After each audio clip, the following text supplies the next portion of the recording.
What's up, guys? Rick here with your DFS preview for this week's Shriners Children's Open, and I could not be more stoked. This is it. The first leg of the Las Vegas swing this week and next week in Las Vegas, like 10 miles apart from one another. It is a beautiful sight to behold. I will be out there.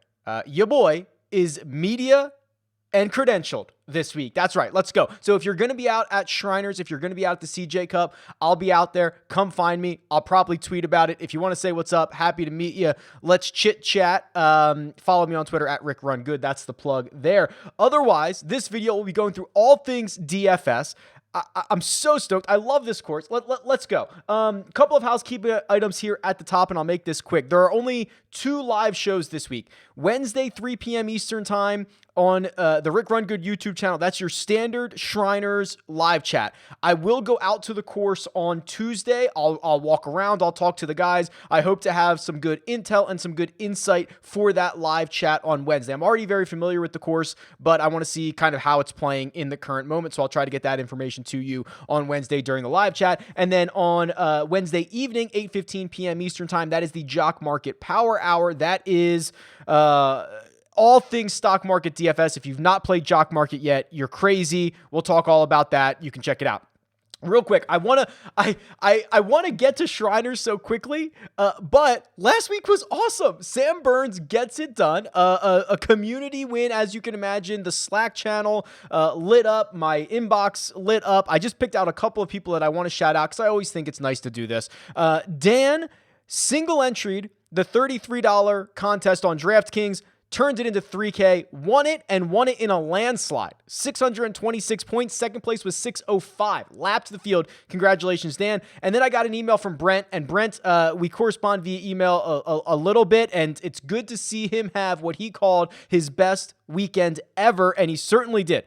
$37 into 5,045 on DraftKings. That was by my count. It was $3 entries, an $8 entry, single entry. I mean, it was very impressive, the lineup that he put in, and should be encouraging for you that are playing, for those of you that are playing some smaller stakes. You can go out and you can win these if you put together a really good lineup. And then to cap it all off, he shows me an outright ticket on Sam Burns worth $1,500. So congratulations to you, Brent. Congratulations to you, Dan. Congratulations to everybody, because it was a big week for all of us.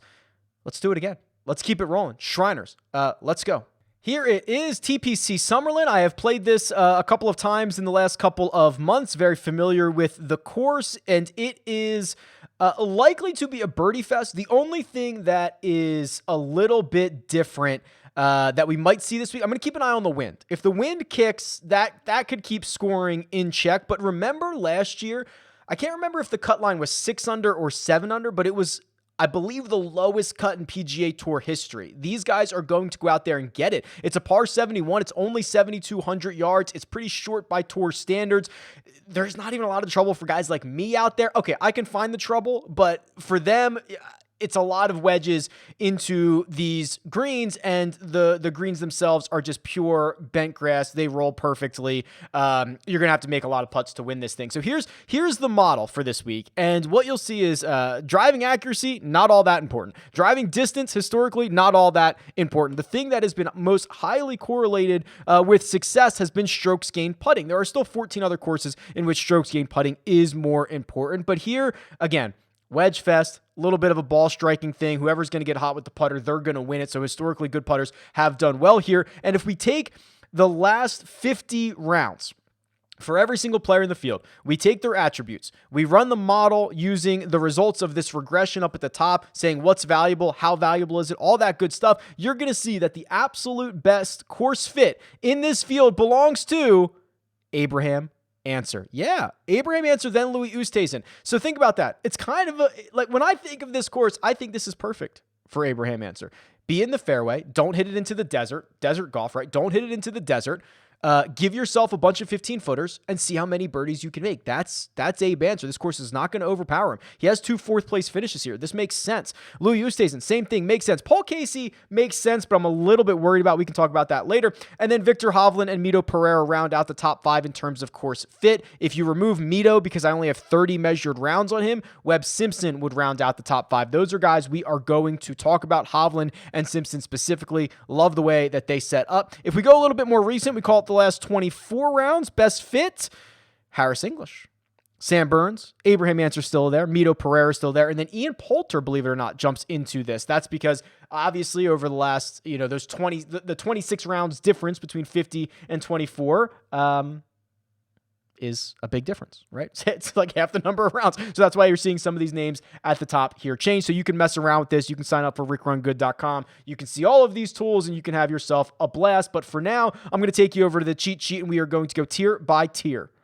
What's up, guys? Just wanted to pop in real quick and see if you're a member of RickRunGood.com yet. If you have not been paying attention, there's been a lot of new data injected. There's been a lot of new tools. Things are constantly being updated. You're getting official PGA Tour strokes gain data round by round. There's a ton of Korn Ferry Tour information. There's a ton of Champions Tour information. The custom model is constantly being expanded so that you can choose any metrics that you want and create lineups that way. It's constantly being updated and there are a few ways to join. It's $7 a week. It's $20 a month. It's $100 for 6 months or $200 for the year, which also gets you access into the Slack channel where there is plenty of discussion, questions, answers, all that good stuff going on all the time. So don't wait any longer. Subscribe to RickRunGood.com. All right, let's look at these guys at the top here. The 10K range and above. Brooks Koepka leads the way at 11,100. Sam Burns 10.9. Hovland 10.6. Answer 10.4. Pretty expensive, but we'll talk about it. Webb Simpson at 10.2 and Will Zalatoris at 10.1. Obviously, there's a lot to like about the most expensive guys. That's kind of how this works. Brooks Koepka 11,100. Missed the cut here 2 years ago. Finished runner-up in his trip before that, which was 5 years ago.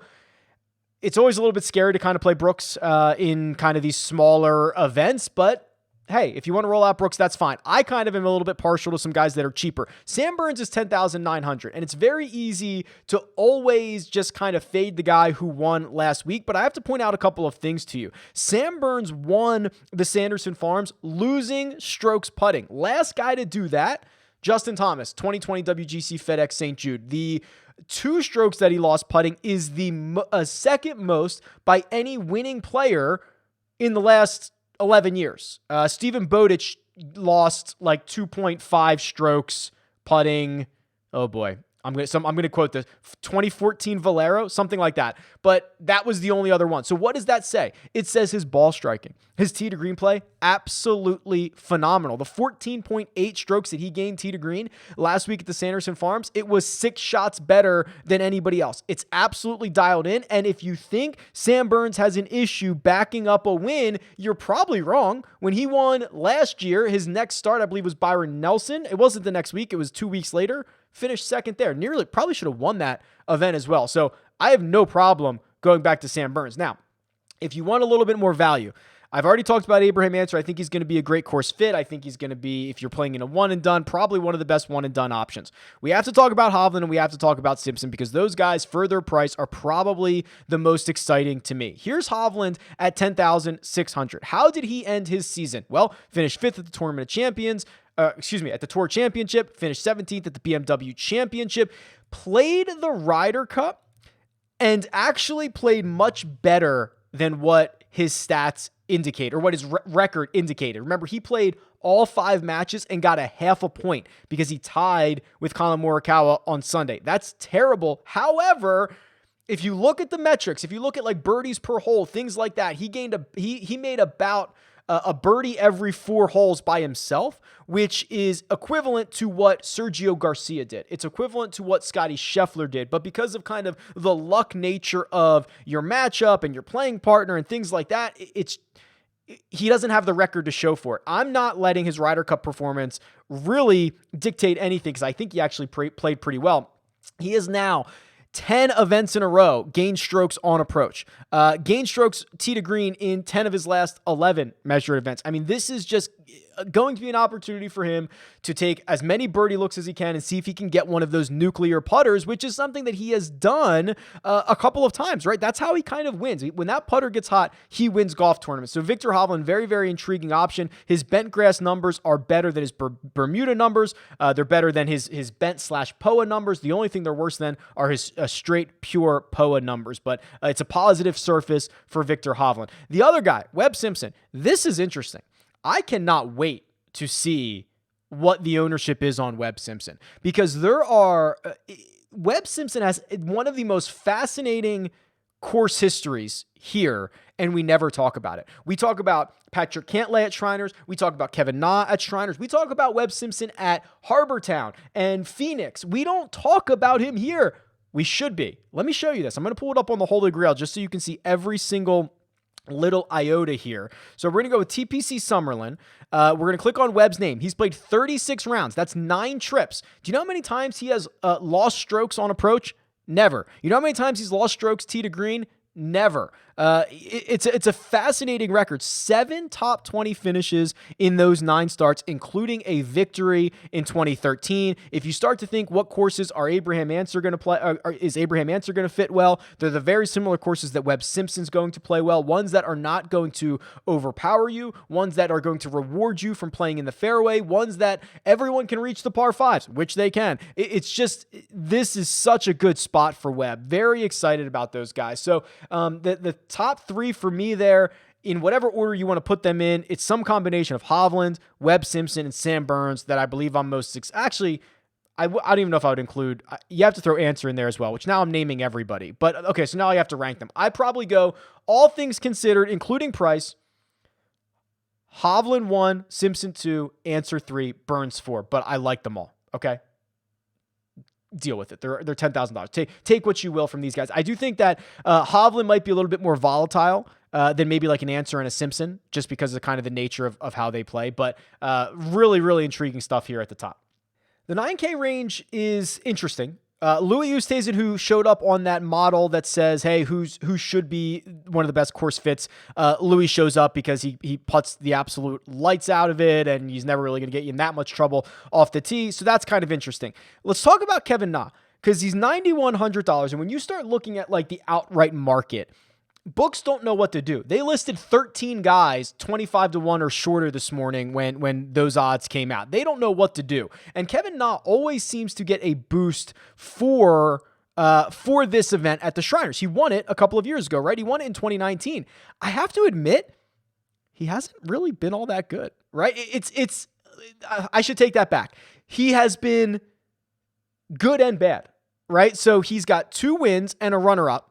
He's also missed the cut 3 times. He also has 2 finishes outside the top 40. If you go back even further than that, which I think if we go to the results tab, this is the strokes gain tab. So it's only going to be the events that I have measured so far, which is about 11 years worth. But if we go back a little bit further, I think we can actually get more from Kevin Na. Yeah, we got 14 results on Kevin Na. He has the 2 wins and the runner-up. That's obviously the good stuff. He has 3 missed cuts, a withdrawal, a DQ, 2 other finishes outside the top 40. I think this is a great history, but it's a much more volatile history when you compare it to someone like Webb Simpson, who hasn't won as much, who hasn't had the high-end stuff as much, but has been much more consistent. So at least consider that when you are deciding between these golfers here in the 9K range. Harris English, I feel like his kryptonite has been TPC Summerlin. Let me just confirm this really quickly. So let's do Harris English, who was on College Game Day, right? Doing picks at the University of Georgia this week. Let's see. Yeah. So Harris English, he's played here 7 times. He has a T4. That was in 16. 2 other missed cuts, 36th, 16th, 40th, 60. It's not super inspiring, I got to be frank. But my problem with these guys, and I've said this before, I can't remember who I've said this about, but I love Harris English so much, I feel like I don't need to force it here, right? This is a situation where I can say, you know what, Harris, this might not be a great spot for you, but there's so many spots that are good for you. Let's go get you at one of those. And if you play well this week, you play well this week. But otherwise, I'm happy to just kind of catch you down the road. I'm not in love with this range, but I'm very interested to see what Scotty Scheffler ends up being, and we might not get these immediate results, but remember how the President's Cup was kind of a coming out party for Abraham Ancer. It was kind of a coming out party for Sung Jae Im, even Cameron Smith. Those guys played a lot better like the next 6 months after that. And I wonder if being a part of that winning Ryder Cup team, especially playing with Bryson in some big spots, what that does to Scottie Scheffler moving forward. Does it kind of put him in kind of a different mental space? We're going to find out. I'm excited to see that. I would also be a little bit excited to go back to Sung Jae Im. A pretty disappointing T31 last week, especially after he got off to a hot start, but Bentgrass is still a positive putting surface for him. He lost 2.3 strokes on approach, which is generally out of character for him. I mean, to finish T31 and still, and lose 2 strokes on approach and still finish T31 is kind of impressive. He did a lot of around the green magic, but I just think that there is more juice to squeeze out of Sung Jae Im at the moment. I'm optimistic. We'll see. Maybe I can get eyes on him on Tuesday and report back on Wednesday, but I'm just ready to give him one more chance. The $8,000 range. And I have to admit, I screwed this up earlier. There is a third live show this week. It's the Cut Sweat show. It's going to be, oh boy, let me translate this to Eastern time. 6 p.m. Eastern on Friday. That's my bad. I was already thinking about the CJ Cup being a no-cut event. There is a cut this week. There is a Cut Sweat show, 6 p.m. Eastern on Friday. That's a data-driven Cut Sweat show. See how many of your lineups are 5 of 6, 6 of 6, all that good stuff. It's a lot of fun. And I'll probably be coming back from the course for that. So that's what time we are going to go, 6 p.m. Eastern on Friday. Let's jump back over to the 8Ks here. So it starts with Paul Casey. And I got to tell you, I'm kind of worried about Paul Casey. You know, he didn't have the best finish at the BMW Championship and the Northern Trust, 38th and 64th respectively. But I'll tell you what, I hate to say this. I love the guy. I thought he was like the worst player at the Ryder Cup. He played 4 matches, didn't earn a single point, which we know can be a little bit wonky, especially in a historic victory for the United States. Didn't pass the eye test. Every time I saw him, he was playing horribly. I'm kind of worried about this. I think he's only played, or I don't think he's played this event once. He missed the cut last year. I will take a kind of more wait and see approach on Paul Casey and kind of figure it out from there. But that worries me. I'd much rather go with Corey Connors. I'd much rather even go to Jason Kokrak. You know, Jason Kokrak is 8,700. The last time we saw him, he was finishing 11th at the Tour Championship, 15th at the BMW Championship. He doesn't have a ton of great results around TPC Summerlin as of late, but he plays every single year. So you would think that at some point, maybe that starts to kick in. And then we're going to get a Patrick Reed sighting. So here's what I'll say about Patrick Reed. And I want to pull up his golfer profile so we can really see what is going on with Patrick Reed, because we have not seen him. We haven't seen him for a while. We haven't seen him since the Tour Championship. And at the end of last season, he had been losing strokes consistently off the tee. He had been losing strokes consistently on approach.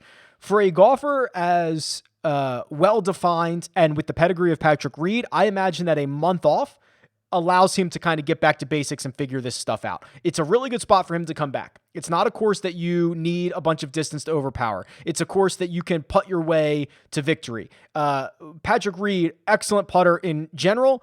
His second best surface is bentgrass. Also, there are a lot of kind of like FU vibes from that you think Patrick Reed is going to put out this week, right? It's been, this is the first time we're seeing him since the snub at the Ryder Cup, right? Like what's he going to come out and do? Just scorched earth this thing? The other thing I will note is of these golfers in the $8,000 range, there is no one with the winning upside of Patrick Reed. So I'm just very interested to see what the rest of the industry is going to do, what his ownership is going to be. And we can kind of go accordingly. But I'll tell you what, betting Patrick Reed this week, that's probably something that will happen for me. We'll talk about that on the Tuesday, bets in one and done and matchup show. But my goodness, that to me seems like it's going to happen. The rest of this 8K range, I continue to worry about Matthew Wolff. Played well for 2 rounds last week. I think played poorly for 2 rounds last week, right? He was in contention here last year, finished runner-up. That might have been in a playoff. I believe it was in a playoff. $8,200. I'm going to continue to tread lightly. I'm going to continue to tread lightly on Charlie Hoffman this week. Charlie Hoffman, not great history around TPC Summerlin. Let me tell you, let's pull up the Hoff here. Here we go. He's playing a lot. 15 trips. He has a 4th in 2013, a 6th in 2019, 12 years ago, and a 5th in 2006. Okay, he's been around for a while. He's played this event a lot. He has missed the cut 1, 2, 3, 4, 5, 6, 7, 8 of those 15 times. A lot of other kind of just, a 74th, a 40th. Here's his last 6. Cut, 74th, 18th, cut. That's not great. So I'm just going to pass on Charlie Hoffman. And again, along with Harris English, one of those situations where I'll just catch you down the road. Fascinating stuff coming out of the 7K range here. You have Mito Pereira, who, in terms of DraftKings points gained, is one of the best players in the field, right? I mean, it's a smaller sample size than just about everybody, but he is on average gaining 20 DraftKings points to the field per start.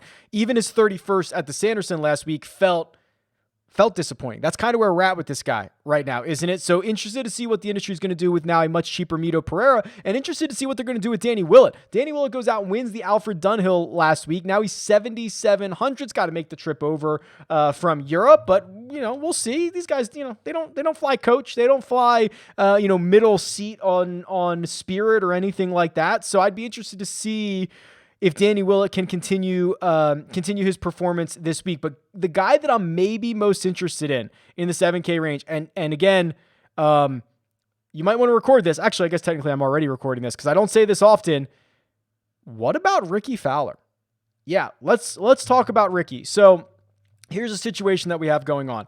It's been 2 months since we have seen Ricky Fowler. 2 months. We were seeing at least small glimpses at the end of last season. T8 at the PGA Championship, T11 at the Memorial, gained strokes on approach in 3 of his last 6 measured starts. Started to maybe at times figure out the driver. The short game had always been there. Putter coming back a little bit. You would think Ricky Fowler, with 2 months off, has been working hard on his game. There are opportunities where you want to be late and there are opportunities you want to be early. This is the one chance to try to be early on Ricky. If we see him go out and whiff and not play well, okay, we learned. We'll be late on him. But this is the one chance to be early on him. Bent grass, by far his best putting surface. Not only bent grass. Let's go back to the Holy Grail. Let's go to course TPC Summerlin. Let's just say not even people in this field. Everybody on tour. Sort by strokes gained putting. When you start to get to any significant sample size, anyone with 5 or more rounds at TPC Summerlin, whether they are in the field this week or not, the best putter, Ricky Fowler. That's right. 1.68 strokes gained per round in 14 rounds putting at TPC Summerlin. When you go back to a place where you've rolled in a lot of putts and you're looking for confidence, this might be a really good spot for Ricky. Very cheap this week, only $7,300. Both Luke List and Pat Perez have kind of low-key been pretty good here. Luke List, 3 of his last 4 trips have been top 20s. Pat Perez, 3rd in 2020, 7th in 2017. Did miss the cut here last year, as did Luke List. So a couple of guys kind of cheaper that might be interesting with some good course history. The other guy in the 7K range that can also boast that is Lucas Glover, 9th, 7th, and 3rd in his last 3 trips. It hasn't been every year, but that's been the 3 of the last 5 years. Henrik Norlander. I was dying to see what price Henrik Norlander was going to be this week because let me pull this up for you. This is the live leaderboard on RickRunGood.com. This runs during the event. You can see it's still loaded from last week. Strokes gained approach last week. Who led the field? Not Sam Burns. No. Henrik Norlander gained 8.3 strokes on approach. He gained 8.7 from tee to green. 8.3 coming on approach. Impressive stuff. Him and Sam Burns were light years ahead of the rest of the field. Did he drive it well? No. Did he putt it well? Yes. But when you look at, let's pull up his profile here, and you'll see he's not the worst driver ever, right? He generally gains. So if we can get a 0 driving week and one of these hot approach weeks, which is not all that uncommon, 8.3 at the Sanderson, just a couple of starts before that, he gained 7.6 at the Barbasol. So he can get lightning hot with his irons. I like that. The 2 weeks that he gained 7 and 8 on approach, he also gained with the putter. That is high ceiling variance. That's the variance you want to embrace. Some of these guys don't even have this upside, right? Some of these guys have to putt their way to a T4. This is a very good composite of a type of player that you want to see. Do I have concerns? Yes. Bentgrass, by far his worst putting surface, by far. So we will see. But if you hit your irons and gain 8 strokes over the course of the week, you might as well let me putt, and you're going to be just fine. The $6,000 range, let me tell you, I am not excited. I guess you could argue Denny McCarthy coming off a pretty good week. Disappointing, I think it was Sunday last week in Jackson, but has a couple of top 15s in his last 3 years here. And if you need to be able to putt, Denny McCarthy is that guy. I'm just going to try to rely on the tools here a little bit. So let's do something a little bit freaky. Let's go to, there's a lot of different ways that we could do this. Let's go to the Holy Grail. Let's go with just players in this field. Let's go with strokes gained total since, let's call it 8-1. That'll give us maybe a little bit of last season and maybe a little bit of this season. And I'm just going to sort by strokes gained total and start finding the guys in the 6K range that pop up. Very small sample size. Trey Mullinax finished 4th at the Sanderson Farms last week, and did it in actually a pretty good way. Off the tee, he was awesome. Approach, he was pretty good. He putted the lights out. But if you just gave me 8 strokes on the positive side, ball striking for Trey Mullinax at this price, I'd be pretty thrilled. Next guy, Rory Sabatini, $6,500. Missed the cut at the Sanderson Farms, but we know he played well at the Olympics, and I have his strokes gained metrics in there as well. And he played well at the Wyndham Championship. Again, only a small sample size. Hayden Buckley is next, $6,600. Another T4 guy at Sanderson last week. He gained across the board, not as good in the ball striking categories, and much more reliant on the putter than someone like Trey Mullinax. So, oh boy, it's ugly. What about Seth Reeves? Let's see what he did. Yeah, okay, this is pretty good. Gain 5 ball striking, gain 4.5 with the putter. Is he going to gain 4.5 putting every single week? Probably not, but this at least gives you a couple of options. The other way I can do this is we can go to the stats page here, and we can just do last 24 rounds. Instead of putting a time frame on it, we'll just do strokes gained total, and we'll probably get some of the same guys. Oh, okay. Hank Lebioda is here. What are we doing with him? What's the deal? What's the deal with Hank what's the deal? Okay, so he's 6,300. Let's look him up. This is dirt cheap. Dirt cheap. Bent's a decent surface for him. 3 cuts in a row that he's missed, but at the Fortinet he missed the cut and gained nearly 4 strokes on approach in 2 rounds. Was bad with the driver, but he's never really great with the driver. Was bad around the greens. That's not normal. Hasn't been that good with the putter over his last 4 starts, but he was unbelievable before that. What version are we getting? Is this worth a flyer? Has he played Shriners before? These are questions I'm asking, but I can answer them. No, he hasn't played Shriners before. 6,300. What are his peers down here? Here he is. Jimmy Walker, Davis, Riley, Brian Stewart. Do we have to give Lebioda one more crack here? I don't know. I'll let you decide. Let me know in the comments. Maybe that's how you'll decide. Oh, by the way, I was so excited to get into this. I whiffed on the cut sweat show. I whiffed on telling you that you can win a subscription to RickRunGood.com. If you want access to all these great tools, there's 2 ways to get access to them. Well, 3 ways. 1, you could just go buy a subscription, which I recommend.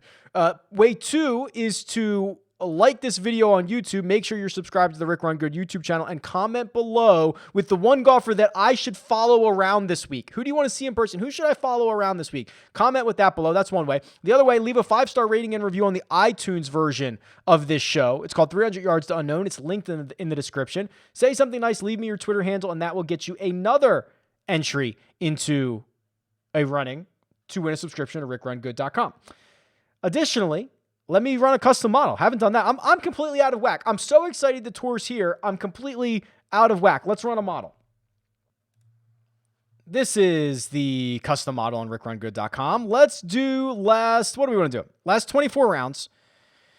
I'm not going to put a huge emphasis on the driver just because, well, you know what? Here's what I'll do. I'll put a little bit of an emphasis on it, but I'm going to do it like a hybrid style. I'm going to do 15 on accuracy, 5 on distance. Obviously, distance is always good, but it's not a prerequisite this week. And I think playing out of the not desert, let me tell you from experience, this is actually the course. Fun story. I played here in May or June. And if you guys know, I use Vice golf balls and I put all types of crazy, whatever I want on them. Sometimes I put memes on them. Sometimes I put photos of my dog. Sometimes I put Sung Jae Im's picture on them. And I lost, at least 1 or 2 or more of those at TPC Summerlin. And the very next day, there was a tweet from Sung Yul No, who plays out of Summerlin, with a photo of a ball of mine that he found and tweeted it at Sung Jae. And Sung Jae replied, and it was very, very fun. So I can tell you, it is much better to play out of the fairway and you don't lose your Sung Jae Im balls than to play out of the desert or the rocks. So I'm going to put 15 on accuracy and 5 on driving distance. Then I do want to promote approach play. Listen, I know you have to putt well, but the way to make birdies is give yourself enough opportunity. So we're going to put 20 on approach. We're going to put 20 on putting. Again, this is it's kind of one of these rare weeks. And I'm going to put 20 on birdie or better. What does that leave me with? Leaves me with 20. Okay. So I will also do par 71. I could do par 4 scoring. I could do kind of a hybrid of, I kind of want to do these ranges here. So what I'll do is I want to do like 100 to 125, 125 to 150, and 150 to 1. Nah, let's just do those two. Here's what I'll do. I'll put 10 on 100 to 125 and 10 on 125 to 150. And we'll run that. That'll be our model. Our number 1 player is, oh boy. Oh God. Erik van Rooyen. I did not see that coming. Erik van Rooyen. I didn't see it. He's number 1 for me. That is scary. Sam Burns, number 2. Abraham Ancer, number 3. That makes complete sense. Hank Lebioda, number 4. Oh, my God. I'm going to play this guy. Brian Stewart, number 5. Henrik Norlander, 7. Wow, he's been very, very good. Hubbard. Oh, I forgot about Hubbard. I like Hubbard. Yeah, let me show you Hubbard real quick. I was waiting for the salaries to come out, and I was doing the little bit of the research, and I was trying to find some guys. Hubbard looks pretty good to me. Bentgrass, one of his better putting surfaces. He's a great putter. We haven't seen him since the Fortinet. Finished 16th. Yes, very reliant on the putter, but it's not super crazy. He's a good putter. Gained 2 strokes on approach. He's now made in PGA Tour events 6 consecutive cuts. He's like darn near the min price. So I'm glad he popped up there. The model's smarter than I am. 6,100. Roger Sloan is 8. Seamus Power is 9. Cameron Tringale is 10. That's my custom model. This will probably change over the course of the week. So maybe we'll check back in on it on the Wednesday live chat. So just to recap, 3 live chats this week. Wednesday live chat, 3 p.m. Eastern time. Wednesday, 8:15 p.m. Eastern time, Jock Market Power Hour. Friday, 6 p.m. Eastern time, Cut Sweat Show. I'll be out there. Come say hi. Cannot wait. Cannot wait to get out there. Tweet me. Let me know what you think. @RickRunGood. Leave a comment below. Best of luck, and I'll talk to you guys soon.